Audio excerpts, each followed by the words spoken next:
Recently, I've been asked a question on an ongoing basis, like how do you help people by Zoom? How do you help them declutter on Zoom or organize? Everyone's so oriented to the physical work of decluttering and organizing, or the perfect containers. By the way, I haven't been to the container store in over over 10 years, I think, by now. But I said, I really need to address that because our assumptions are that the work is all about the physical work.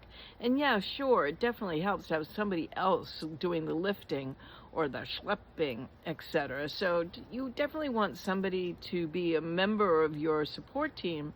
To be, a young man or woman with muscles in a truck is a good idea.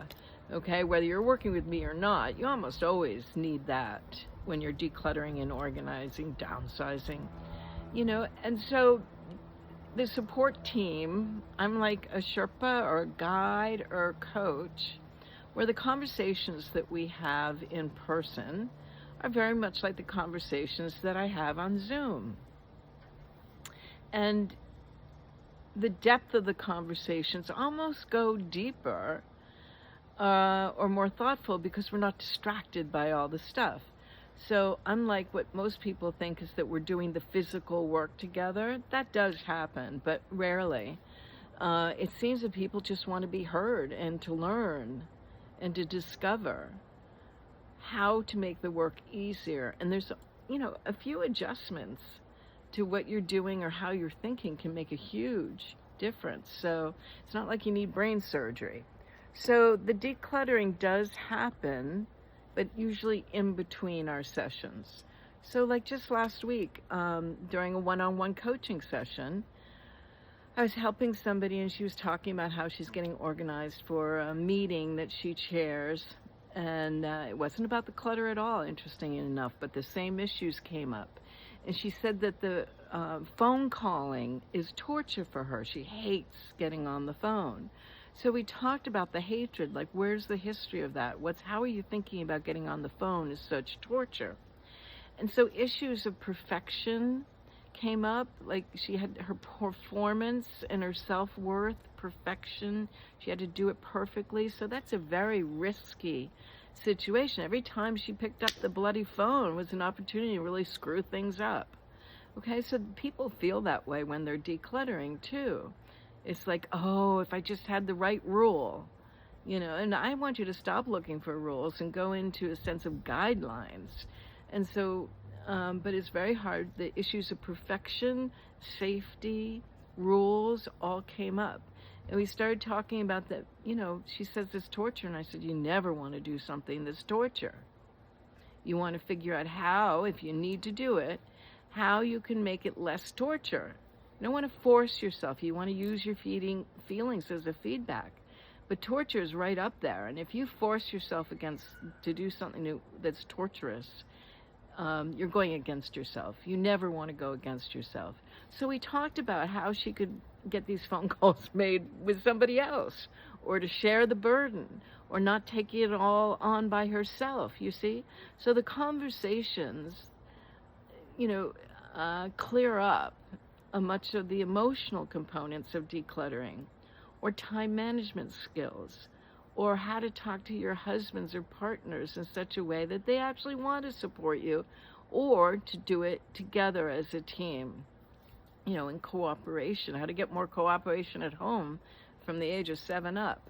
So these are the conversations about how to get ready to declutter.